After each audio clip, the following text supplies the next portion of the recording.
சரி ரெடியா இருக்கு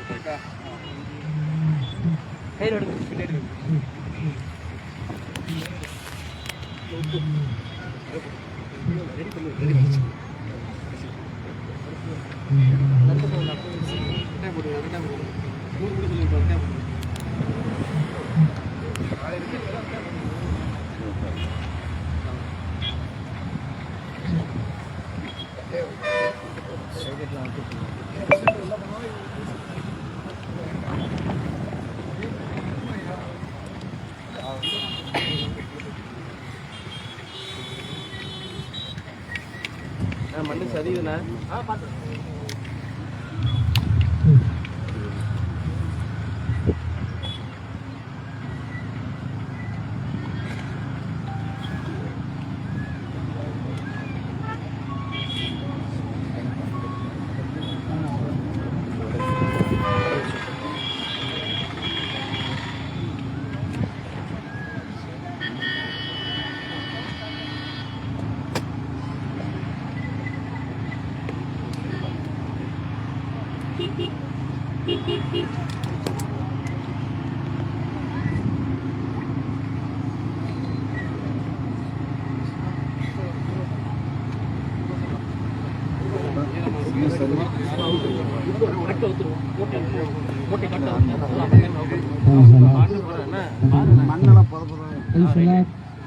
வெட்டி அந்த பக்கம் சைடு வெயிலா இருக்குன்றதுதான் இங்க வச்சு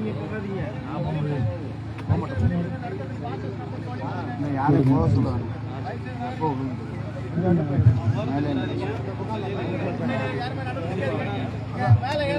நீங்க உப்பு ஓபன் பண்ணி ரெடியா வைங்க அங்க வரக்கூடாது வாங்க வாங்க வாங்க யார் சின்ன பிள்ளைங்க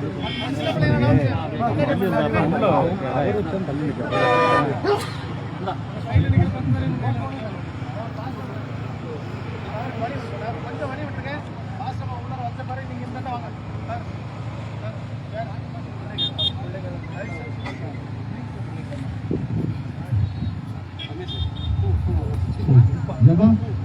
பூ வைக்கல எல்லாத்தையும் எடுத்து வந்துருங்க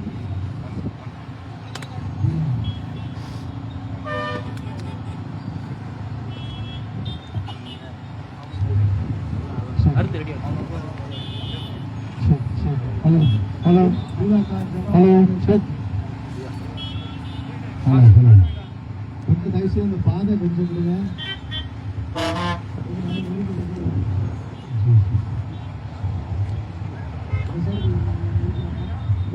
பாதை விடுங்க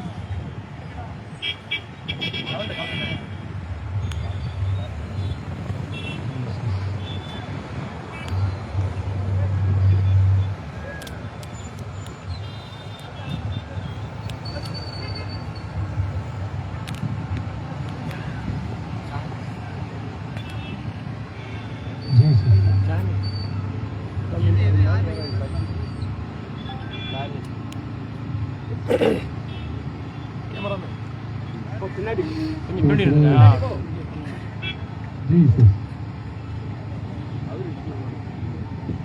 இயேசு என் நம்பிக்கையா இந்த பூமியும் சொந்தமல்ல நம்பிக்கையா இந்த பூமியும் சொந்தமல்ல. பரிசுத்த சிந்தையுடன் இயேசுவை பின்பற்றுவே. பரிசுத்த சிந்தையுடன் இயேசுவை பின்பற்றுவே. பரலோகமே சொந்தமே என்று காண்பேனோ. பரலோகமே சொந்தமே என்று காண்பேனோ.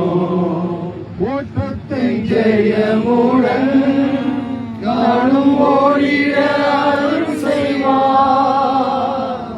ஓட்டத்தை ஜெயமுடன் நானும் ஓடிட அருள் செய்வார். விசுவாச பாதையில் சோராது ஓடிடுவே. விசுவாச பாதையில் சோராது ஓடிடுவே. பரலோகமே என் சொந்தமே என்று காண்பேனோ. பரலோகமே என் சொந்தமே என்று காண்பேனோ. இன்ப இயேசுவை நான் என்று காண்பேனோ.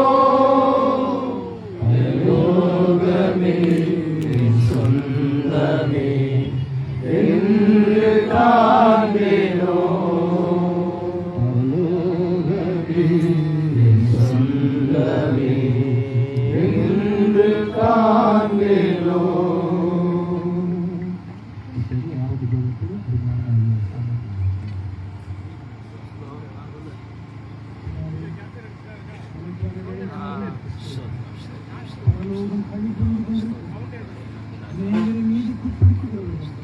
நட்சத்திரங்களை போல பிரகாசிப்பார்.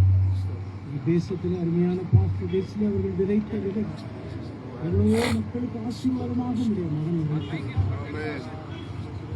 ஒன்றாம் அதிகாரத்தில் வாசிக்கிறோம். சகரியாத்தன் ஊழியத்து நாட்கள் நிறைவேறின உடனே வீட்டுக்கு போனான் என்று நாங்கள் வாசிக்கிறோம். ஊழியத்தை வெற்றியோடு முடிக்கும். இந்த பரம ராஜ்யத்தில் பரலோகத்திலிருந்து ஒரு சத்தம் உண்டாக கேட்கிறது.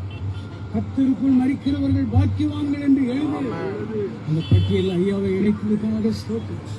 உண்மை உத்தமான ஊழியக்காரனை உன் எஜமானுடைய சந்தோஷத்துக்குள் அந்த நல்ல சாட்சியை பெற்றதுக்காக ஸ்தோத்திரம். பாஸ்டர்மா பிள்ளைகள், பேர பிள்ளைகள், சபையின் மக்கள் எல்லா மக்களையும் நீர் ஆறுதல் படுத்தும். ஒரு நாள் பாஸ்டர் வந்து நாங்கள் பார்ப்போம் என்ற நம்பிக்கைக்காக ஸ்தோத்திரம். மீதமுள்ள பகுதியில் எங்களோடு நீர் பேசுவார். இயேசுவின் நாமத்தில் ஆமென். அருமையான ஸ்டீஃபன் தேவகுமார் ஐயா அவர்கள் தொடர்ந்து நடத்துவார். ஆண்டவருக்கு மகிமை உண்டாவதாக. நாளிலே இந்த அருமையான தேவ மனிதனை நான் 1989ஆம் ஆண்டு நான் அவரை சந்தித்த இடமே வித்தியாசமானது. கொஞ்சம் கவனமாக கேளுங்க. இவருடைய அரியலூருக்கு வந்தாருங்க. என்னோட நண்பர் ஒருவர் பெங்களூரில் ஜாக்சன் ஒருத்தர் இருக்கிறார். அவர் ஒரு நாள் எங்கள் வீட்டுக்கு வந்தார். கொஞ்சம் அமைதியாக இருங்க. அவர் அந்த தம்பி அமைதியாக இருக்க சொல்லி திடீர்னு ஒரு நாள் அவரை ஒரு காலை வேளையில் ஒரு ஹோட்டலுக்கு கூட்டிகிட்டு போனேன். போகும்போது டவுட்டன் கேஃப் பக்கத்தில் அருமையான ஐயா காஃபி சாப்பிட்டுருந்தார். அந்த பெங்களூர் ஒரு பெரிய போதகர். அவர் ஒரு பெரிய பெங்களூர் பட்டணத்தில் நம்பர் 1 பாஸ்டர். திடீர்னு ஒரு நாள் அன்னைக்கு காலையில் பாஸ்டர் நான் வடகரி சாப்பிடணும்னு ஆசைப்படுறேன். நம்மளுக்கு அந்த ஆசை. 2-3 ஹோட்டலுக்கு போனேன், இல்லை. டவுட்டன் கேஃபுக்கு போகும்போது ஐயா உட்காந்துருந்தார். அவர் ஜாக்சன் அந்த இப்போ என்ன பண்ணுறீங்கன்னு, நான் பெங்களூர்னு வந்திருக்கிறேன், ஊழியத்திற்காக பார்த்துருக்கிறேன்னு சொன்னார். சாம் பாக்கியநாதன் அவர் உடல்நிலை சரியில்லாதனால நான் வேறு எங்கேயாவது ஊழியம் பண்ணலாம் ஐயா அப்படின்னு நினச்சார். அதனால இப்படி சொன்னேன், அரியலூரில் ஒரு ஊழியம் இருக்குதுயா, வந்து பார்க்குறீங்களான்னு கேட்டேன். உடனே சொன்னார், நான் வந்து பார்க்குறேன்னு. ஸோ அவரும் பாஸ்டராக ஒரு நாள் வந்தாங்க, நானும் அன்னைக்கு வந்தேன். ஒரு மாடி வீட்டில் அந்த கூட்டம் ஐயா பேசினார். தொடர்ந்து நான் கேட்டேன், இங்கே ஊழியம் பண்ணுறீங்களான்னு கேட்டேன். ஊழியம் பண்ணுறேன்னு சொன்னார். தொடர்ந்து அந்த வாடகை வீட்டில் சபை நடத்தியிருந்தோம்.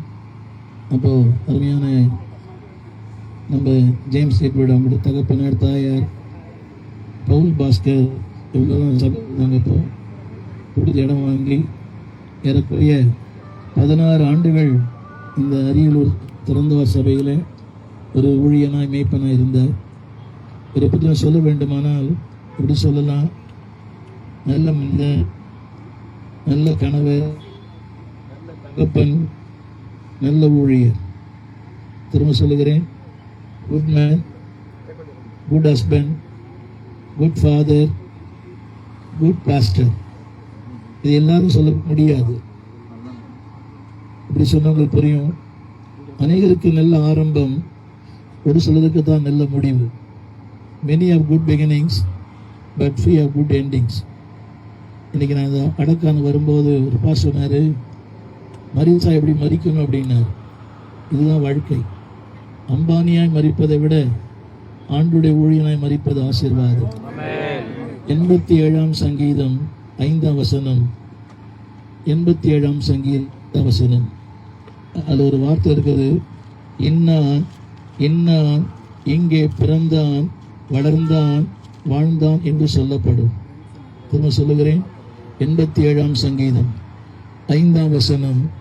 இன்னான் இன்னான் அங்கே பிறந்தான், வளர்ந்தான், வாழ்ந்தான் என்று சொல்லப்படும். தரப்படுகிறீங்களே, சீயோனை குறித்த அந்த இடத்துல பாஸ்டர் வெஸ்லி குறித்து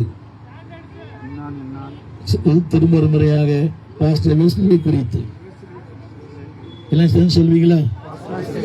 இது அடிக்கடி படிக்கிற வசனம் இல்லை, படிச்சது உங்களுக்கு தொட்டு வைக்காது. சொல்லுங்க, பாஸ்டர் வெஸ்லி குறித்து இன்னான் இன்னான் பிறந்தான், வளர்ந்தான், ஊழியம் செய்தான் என்று இங்கும் சொல்லப்படும், அங்கும் சொல்லப்படும். நம்புறீங்களா? இங்கும் சொல்லப்படும். அடுத்த வசனத்தை போட்டிருக்குது, தேவன் நம்ம என்னெல்லாம் பண்ணாரோ அதெல்லாம் தொகையிடுகிறார். அடுத்த வசனத்துல 6ஆம் வசனத்துல God records, அவர் பேர் ஜனங்களை தொகையிடுகிறார். So God records everything what Pastor Wesley has done. அவர் என்னெல்லாம் பண்ணாரோ அதெல்லாம் பரலோக தொகையிடப்பட்டிருக்குது. கரங்களை உயர்த்தி ஆமீன் சொல்லப்படும். கவனிங்க, நான் நேற்றிலிருந்து இந்த ஆன்லைனில் பார்த்துட்டு இருக்கிறேன். எங்கள் வீட்டில் எல்லாரும் நான் இன்னைக்கு வரைக்கும் பார்த்துட்டு இருக்கிறேன். நிறைய பேர் சொன்னாங்க, அது உங்களுக்கு எனக்கு சொல்லப்படுமா என்பதான் கேள்வி. இந்த சாட்சி அவருக்கானது அல்ல. நம்மளை பற்றி ஜனங்க என்ன சொல்லுவாங்க, என்னை பற்றி என்ன சொல்லுவாங்க? திரும்ப சொல்லுகிறேன், ஆரம்பம் முக்கியம் அல்ல, நம்முடைய முடிவு முக்கியம். ஆங்கிலத்தில் ஒரு பழமொழி இருக்கிறது, it is not how long I live will be evaluated, how well I live will be evaluated. எவ்வளவு காலம் வாழ்ந்தோம் முக்கியம் அல்ல, எப்படி வாழ்ந்தோம்.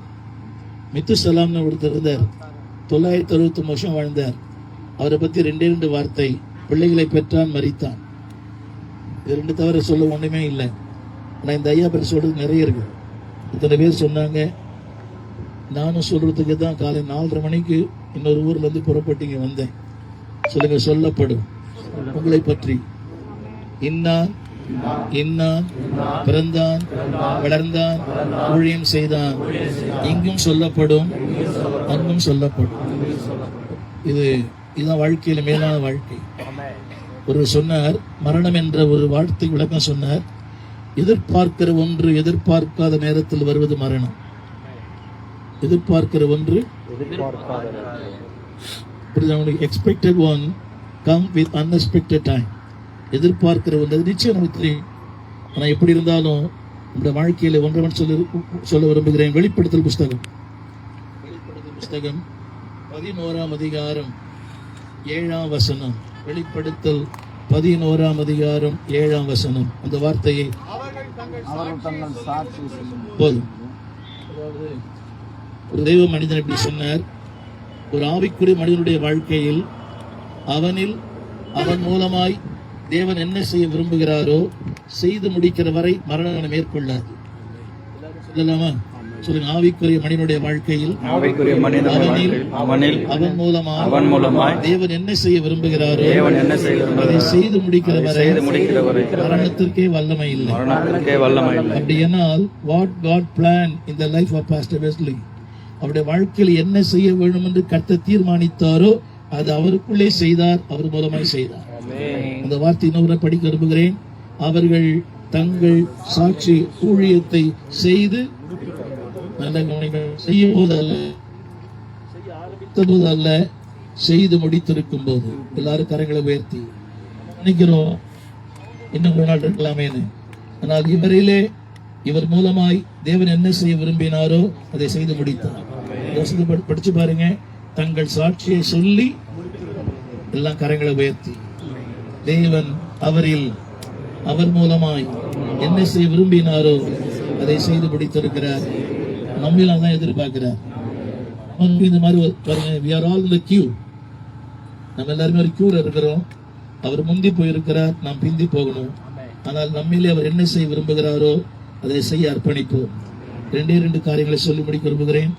1 சாமுவேல் புஸ்தகம் 20ஆம் அதிகாரம் வசனம் இருக்கிறது. ஒரு அழகான வசனம். தாவீது இருக்கும் இடம் காலியாய் இருந்தது. 1 சாமுவேல் 20ஆம் அதிகாரம் 25வது கடைசி வார்த்தை. தாவீது இருக்கும் இடம், வேதத்தை பார்த்தா புரியும், பார்த்தா கூட பரவாயில்ல. இருக்கும் இடம். இப்போ எழுத்துப்படி பார்த்தா அது சரியா தவறா?